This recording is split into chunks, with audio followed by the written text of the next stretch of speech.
teman-teman, apa kabar? Semoga kalian sehat-sehat selalu ya. Oh ya teman-teman, di sini sekarang lagi musim hujan. Hujan-hujan gini enaknya bikin bakso.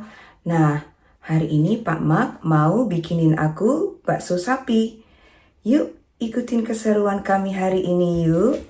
I know my wife loves bakso, so today I'm going to make about £1 worth of bakso meatballs, and the process is relatively easy, but there's a lot of ingredients that go into it, and I like to lay it out, or else I usually forget one or two of them. This is 500 grams, or about a pound of beef. It's top side, so it's very lean. I prefer using whole beef rather than mince meat or minced beef, because it's got fat in it and you can't obviously take that out, so this keeps the beef as lean as possible.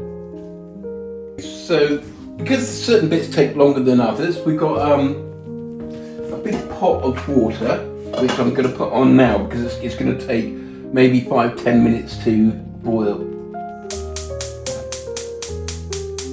To do that, and then pour some salt into it. Quite a bit of salt. I'm using some sea salt here, fine, but you can use any salt, but get it nice and salty. It all pulls away anyway, you're not actually using any of the water. So while that's going, that's going to take 10 maybe 15 minutes to boil. I could have put it on a bigger ring, but I need that for cooking other things. So it's just out of the way, warming up, ready to go. Okay, so the next thing that's quite time consuming, you wouldn't think it, is frying the small tiny shallots and some garlic. Now you only need a tablespoon of each, but it's in its fried state, and you wouldn't believe how much this stuff reduces. So I make a lot, and then I can make sure then I can use my tablespoon measure, because that's all you're actually going to need in the end, of one of each, but you'll see how much it reduces by. So we're going to turn this on. Bit of oil in there. I'm using olive oil, but you can use rapeseed oil, any oil. It's just I'm going to use this on when I'm mixing up the chicken stock and the beef stock, because it just seems to go better with the beef. So just a little bit of oil in there, not too much. And I'm going to fry the shallot.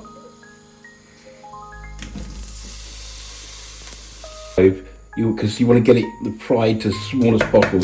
So just slice it up nice and thin. It's a bit time consuming, but I'm sure there's a machine that can do this. Honey, where are you? So here we go.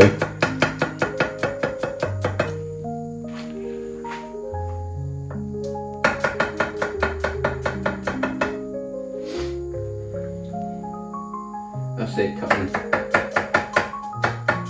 nice thin slices. Same as you do with the shallot. So they're all about the same size. So you know when they're frying, they'll all be done at the same time. But the garlic does tend to burn easier. That's why you have it on a very low heat.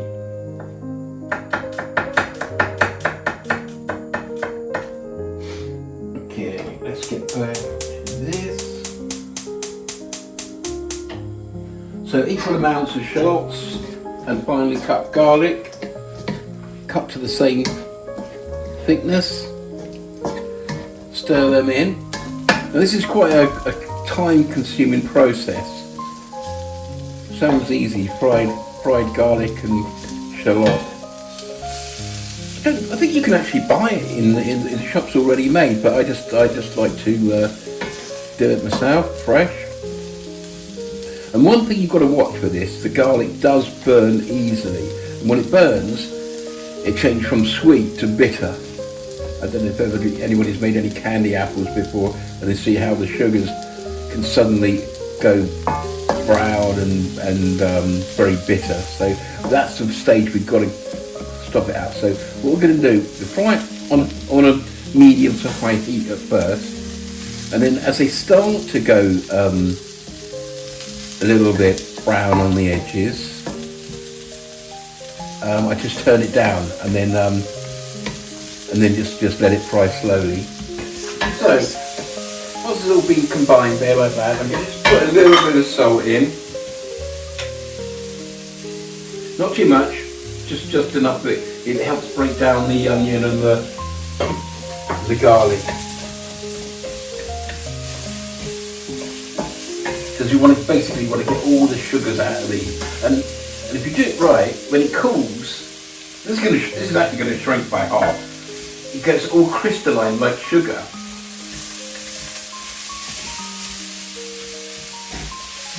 So this is going to take a while now. So you get it all bits. You don't want any burnt bits on the bottom. So try and mix it up as best you can. These bowl-shaped pans make it easy, so it just gets that whole section all mixed up. I'm seeing that the onions and are starting to go a little bit brown around the edges. A couple of little tiny burn bits. That's okay. But you want them all even. That's why this is the pain. Well, not the bit. It's time consuming, I would say, because if you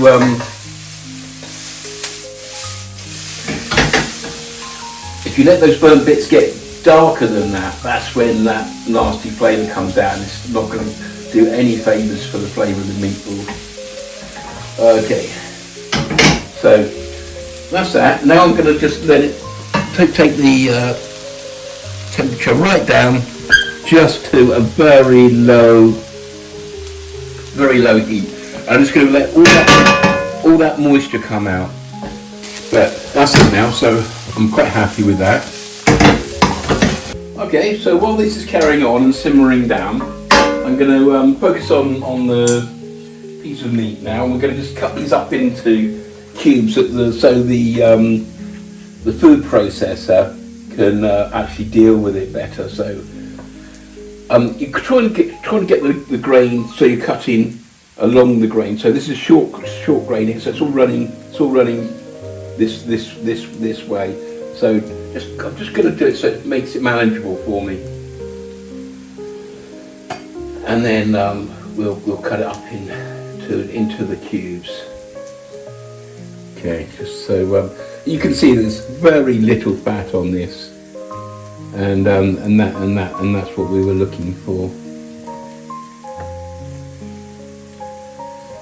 But you, like I said, you can try and use some going in the bin. I'm going to put that there for now. And there we have it, very lean meat, very lean, because this is all going to get so cut up, and then with a little bit of oil that's in with the garlic and the shallots, and a little bit of oil that's we're going to use just to break down the cubes, the stock cubes, which I'm going to use one chicken and one beef. I actually got this recipe from YouTube, so you'll see it on YouTube, so you'll probably see the original one. And the only differences that I make is I like to put a little bit more flavour in it, and that's why I use a little bit of chicken stock, a little bit of beef stock in with the mix. Make sure that it's all combined and browning nicely and evenly. That's the main thing. Getting those so the burnt bits aren't on the bottom. So you mix it up. You want them all to be at that stage where they're just a little bit brown around the outside. And that's why we just got it on the low heat. You can see the steam and the aroma coming off that. You've got all the garlic and the and the smell of the onion. It's really quite nice. Like if you like the smell of garlic and fried onion, but I do. So it is one of the nicer things. Okay, so this is going to take about another, I don't know, maybe another 10 minutes to just slowly condense. And you can see why we've put the water on early. It's still not boiling. Okay, so now we're going to prepare the rest of the ingredients. Okay, so keep your eye on it. Like I said, you've got to spend a lot of time with this to get it right. And at the moment it's at that soggy stage, so there's still a lot of moisture in there that you've got to get out. The flavours are there, but they're not the right flavours. It's that drying out process that condenses all that flavour and concentrates it.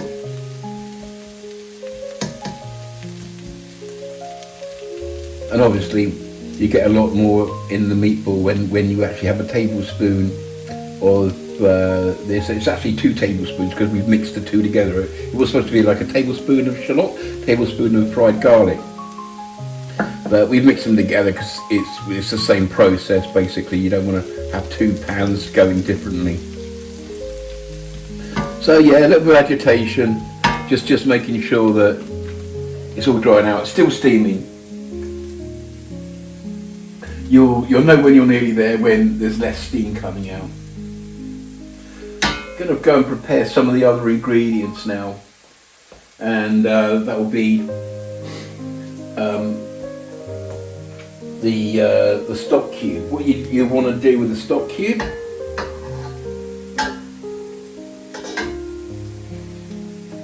is we want to put this in already dissolved in a little bit of olive oil, so it's already in a liquid form. So then when the food processor starts chopping away at it all, it blends in easier. Right. So what you want to do, you want to warm up your I use olive oil. I dare say you can use any oil.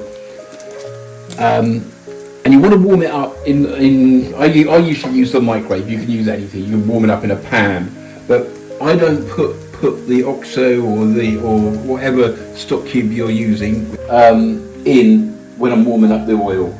I don't fry it because that will actually crystallize the cube, so it totally ruins. So this just come out from the microwave. It's only been in there for about 30 seconds or 45 seconds. Not much, but just enough to make it nice and warm. Or just slightly over warm. But it's enough to get the stock cube all broken down and nicely mixed. I use 1 beef and 1 chicken. The chicken doesn't really taste a lot like chicken, but it's got a lot of great flavour with it. And I just think I know the one on YouTube does not show using this, but I've made a few that didn't actually have any stock cubes in it, and I just felt that it just needed a little bit more flavour, maybe more for Westerners. Okay, so I'm going to break all these stock cubes down into the warmed up oil. Takes a little bit of time. Actually takes more than what you'd think.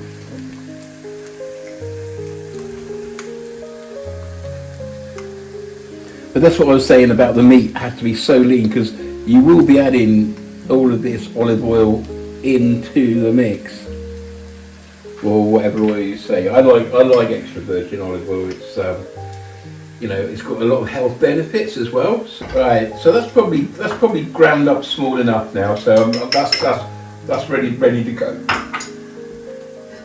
Again, this is coming on well. But it's been like 15 minutes, maybe even 20 minutes now, and it's still not down to that dry stage that you want it to be at. Just make sure there's nothing stuck on the bottom there. don't want to, like I say, go this far and then get some burnt bits. But it is starting to cling together, so the sugars are coming out. So I'm quite pleased about that. It's getting sticky, and that's the stage that you want, sticky. All right. So now we're only going to put in the white of one egg. So you take it. I listened to Gordon Ramsay, and he said hit it on a flat surface, and to me it works well because it saves getting all the little bits in it. But what I want to do is I only want to use the white. So I'm gonna pour it from one to the other. There's a lot of techniques where they use a bottle and stuff like that to take the yolk out. But I'm just gonna keep flipping it from side to side. I think that's got majority of it out of there now. The eggs I'm using actually got quite a big yolk. So this is the egg white is actually taken about 20 minutes, 25 minutes. It wants to be looking like that, sticky, sludgy, but not without the water in it. The steam has gone away, and I'm left with it. If this gets cold, it will turn, like I said, into like a biscuit. It will stick together. All the sugars have come out now. So I'm just going to turn that off for a second, and then just let it settle. Now we're going to prepare the other ingredients. I've got 2 tablespoonfuls of that. I've got 1 teaspoon of sugar. So I'm going to start off with that one with the sugar bowl in it, and I'm going to add to that white pepper. Now I always used to be using my teaspoons and things from the kitchen drawer to get it right, but I just noticed that all my teaspoons were different sizes anyway, so I thought I'd just get one from, I think I bought this from Amazon. It's great, and I don't even need to read it because sometimes my eyes aren't that brilliant, but no, I know the orange one's a teaspoon, so I know it's 1 teaspoon of white pepper.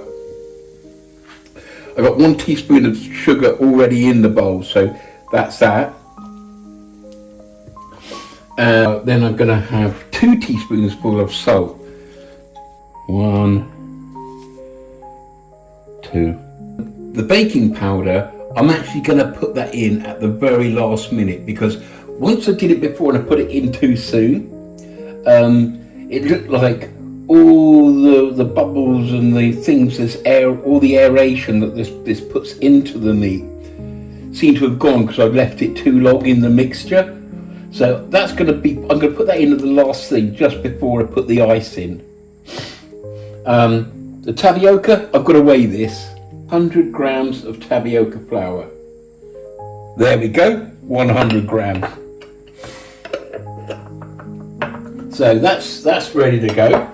We only need a tablespoon of shallot and a tablespoon of garlic. So I'm putting that in there. Make sure that, especially get those brown bits there. By the time that's compressed, that's great. Do you know what? I think a little bit more might actually help. There we go.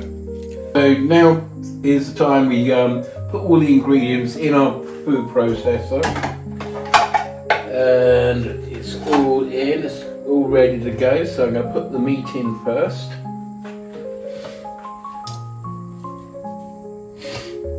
In fact, you put all the ingredients in. And then I'm going to add the chicken and the beef stock. Get that? Because you really want this all nicely evenly mixed in. So get it in first. Get it in around there. And then we do this one, which's got the salt, the sugar, the shallot, the fried shallot, the fried garlic, all of that, sugar, white pepper. So it was 1 teaspoon of white pepper, 1 teaspoon of sugar, 2 spoonfuls of salt, and 1 tablespoon of shallot, 1 tablespoon of fried garlic. Both the shallot and the garlic were fried, as you saw earlier. So we're going to get that all mixed in there. Now, make sure I'm going to put my egg white in. So that's all going in. See, at this stage, a lot of the ingredients go down to the bottom. You don't want to actually try and double this up. I tried that the last time, and the ingredients didn't mix so well. Not in a machine this size anyway. So then I got the tapioca and the baking powder to go in. And then I'm going to be putting in the 1 teaspoon. So nice. It says only 1 teaspoon of baking powder. And then I've got 100 grams of tapioca flour, and I'm just going to sprinkle that all over the top here. Get it all in round. It's very sticky product, this one, and you actually might need another spoon to get it all out of there. Really fine and fluffy. I think they make bubble tea out of it. Okay, that's good enough. Okay, so now I need 90 gram ice cubes to. So you can spread that around, and then we lock this off.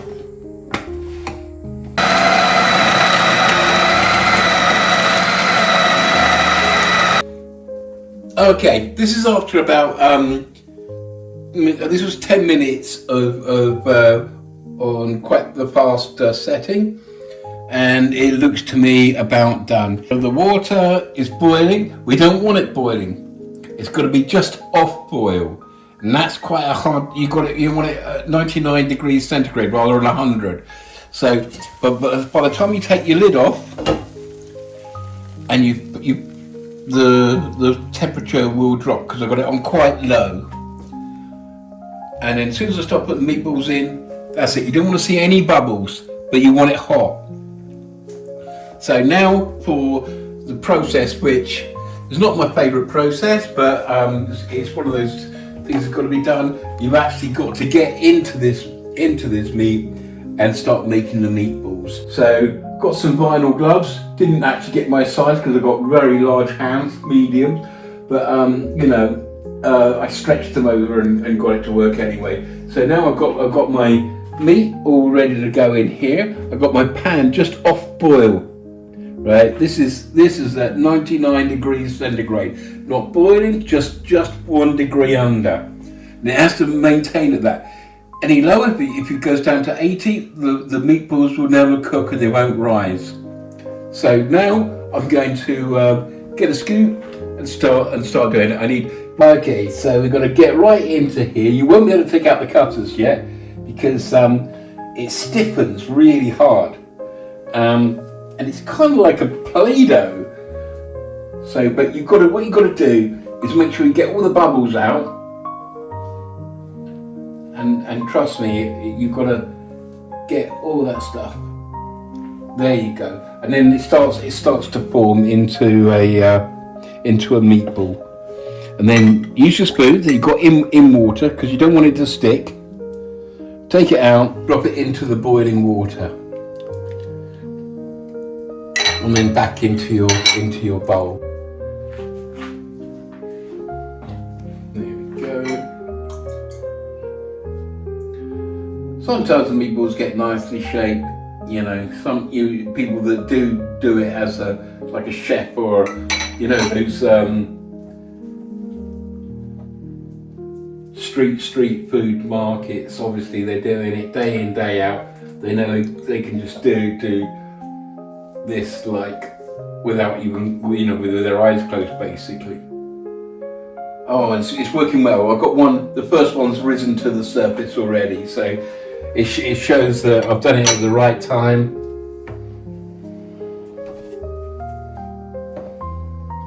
And all the ingredients are working well. They say it's now ready to eat.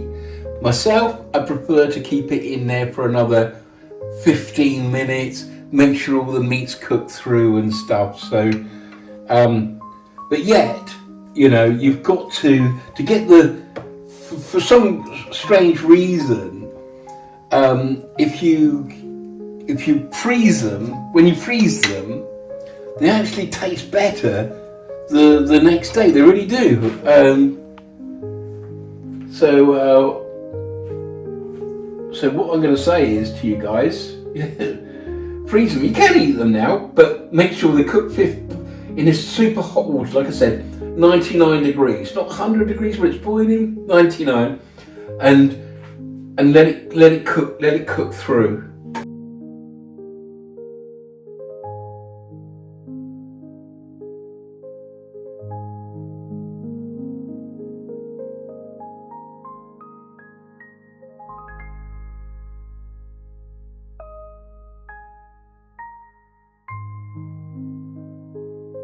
Ini hujan-hujan teman-teman, enak masak apa? Bikin bakso ya. Hari Minggu. Hari ini agak sedikit terang ya, tapi kemarin hujan terus.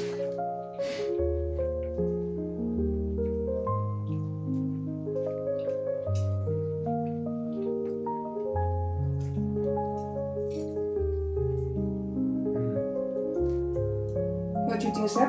So far I'm liking the noodles with the spice. I know it's like super spicy and all that, but I think it complements the flavour of the noodles very well. Kind of adds a bit of an edge to it, if you get what I mean. And that made the meatball. Wait, it did? Yes, he did. I mean, what sort of what did you use to make it? Beef joint. They also look really bouncy as well. And it's also like really soft as well. That and baking powder gives it the air in it, and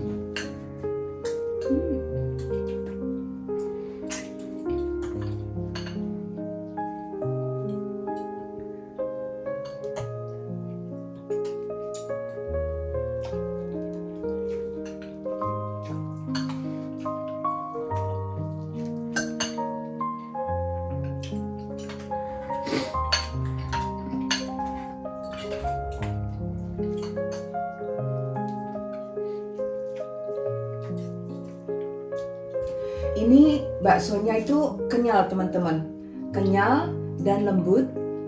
Padahal suami saya tuh nggak pakai bahan kimia yang untuk mengenyalkan bakso ya.